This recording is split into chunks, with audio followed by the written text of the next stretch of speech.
Hello everyone, welcome to the channel. My name is Alexi and this is Soto-Tek. Meet the Blackview Xplore 2. Another beast racket phone worth considering if you like to do lots of outdoors activities, especially in remote places because of one of its highlights, its big 20,000 milliamp battery capacity that could last few days and that can be charged in around 1 hour with the 120 watts super fast charger included in the box. I also think it is very convenient if you like to travel or have to travel a lot because of your work, at least as a backup phone. Also good for regions often battered by natural disasters like earthquakes, hurricanes, tsunamis, tornadoes, etc. Or if you live in a country or area with an energy crisis and constant blackouts. Honestly, it is super convenient in these cases, but there is more. Okay, let me quickly show you what's inside the box, but before that, I have to say that the presentation is the best I have personally seen so far. Look at this box, and you can even feel some light texture on it. It is like a really nice gift box. Amazing. Let's see what's inside.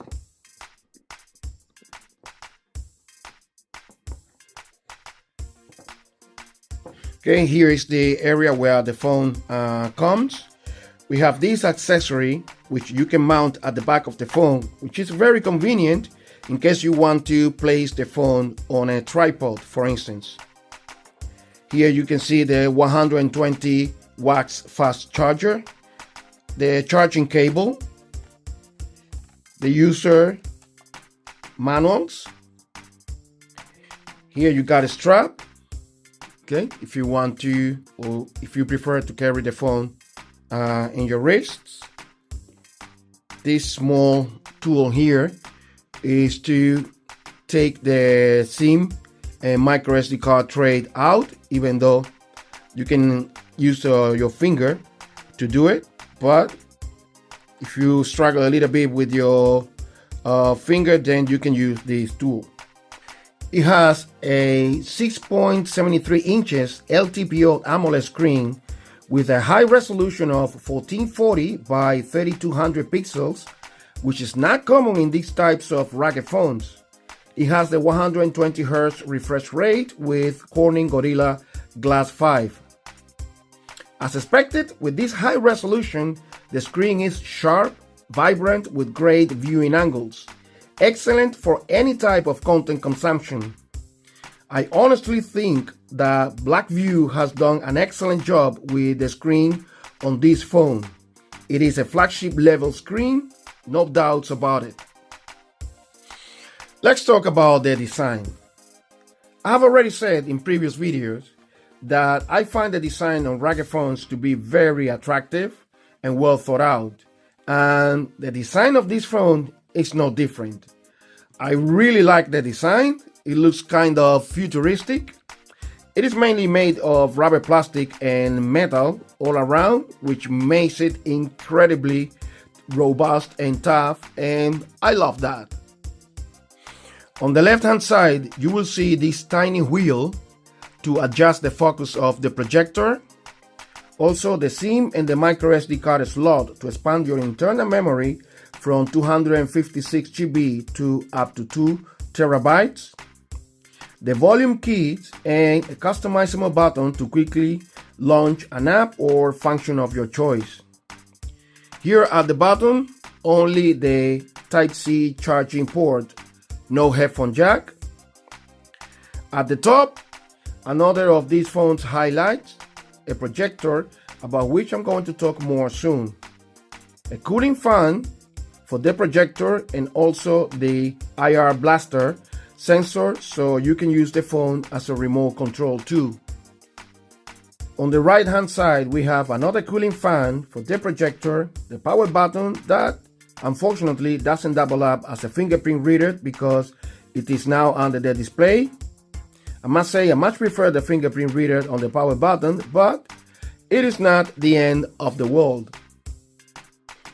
Here at the back of the phone, the camera lenses and the 467 lumen camping lights on the sides. And trust me, at first they might not look like a big deal, but oh boy, they are surprisingly very powerful, and I would say powerful enough to be used in very dark environment or to blind any wild animals, including some humans, if you ever feel threatened or attacked while doing your outdoors activities at night. As you probably noticed already, it is a big, thick and heavy phone that you can also use as a rock to defend yourself. Why not?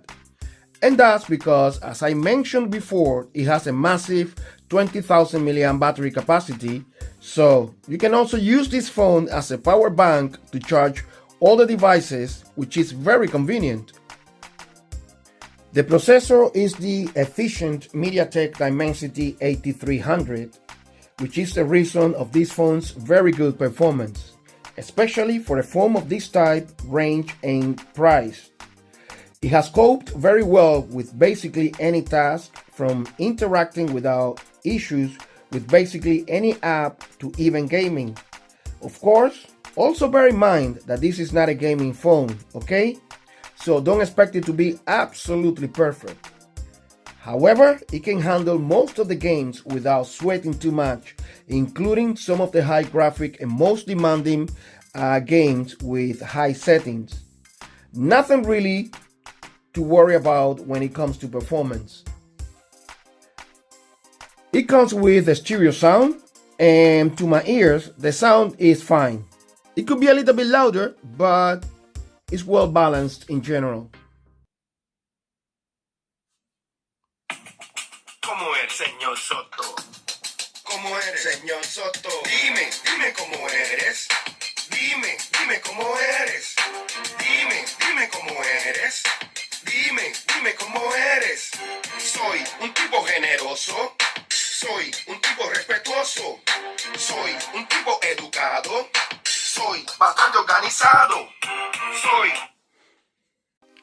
Now, this good stereo sound is perfect to enjoy another of this phone's highlights, its projector.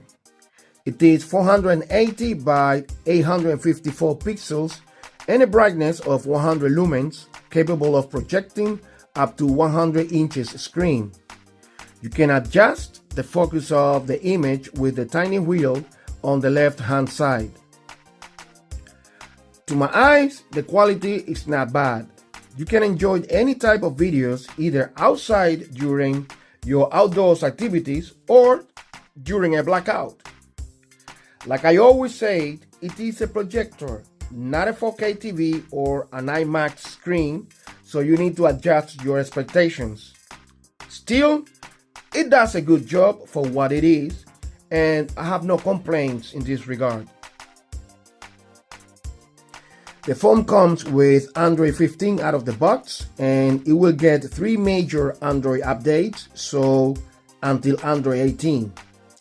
It has NFC, so you can also make payments with this beast.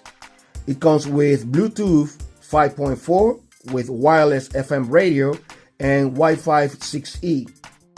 It also has an IP68 and IP69K certification for water and dust resistant, and a military-grade standard durability.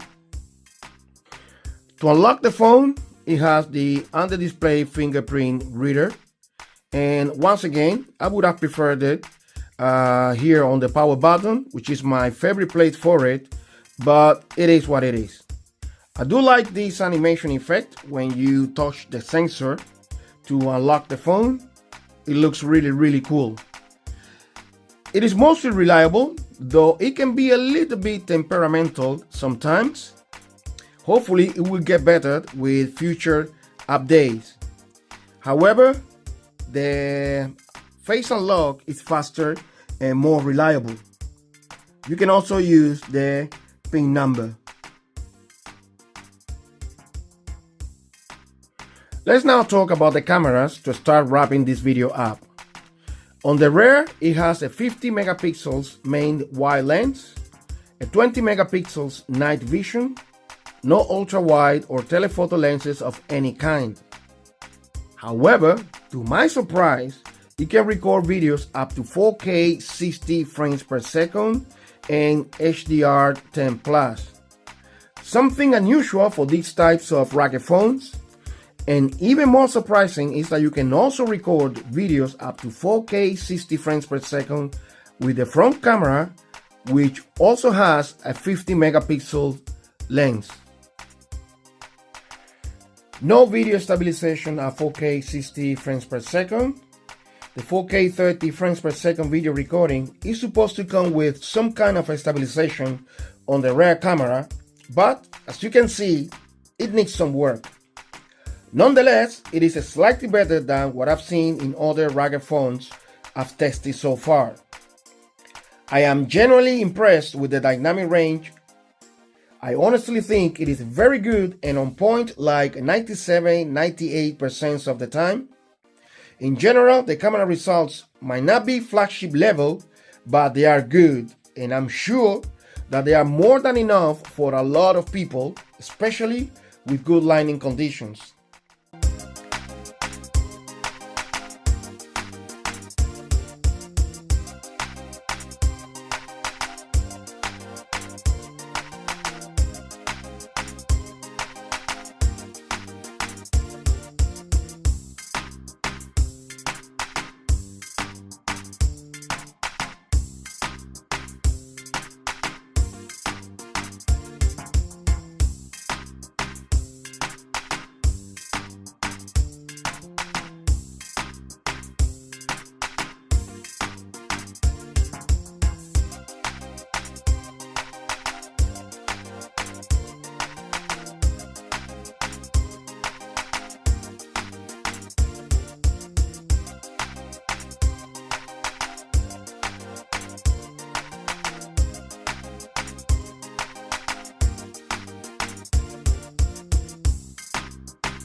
This phone also comes with Google Gemini, with Google's Lens to find things, also with few AI editing tools. Other useful specs are in the form of Blackview apps like the Toolback app, where you find handy tools like a compass, barometer, sound meter, protractor, etc. To conclude, I think that this is another great rugged phone released this year. It has a big battery capacity of 20,000 mAh, a projector, it has a lot of nice and useful specs, it offers a lot. It might not be for everyone because of its size and weight, but like I said at the beginning of the video, it is the ideal phone for those who like to go camping for days or any other outdoor activities, especially in remote places, but it is also convenient in many other situations, and I would definitely recommend it. I'm honestly impressed, but what about you? What do you think? I'd love to know your opinions. See you in the next one. Hasta la vista.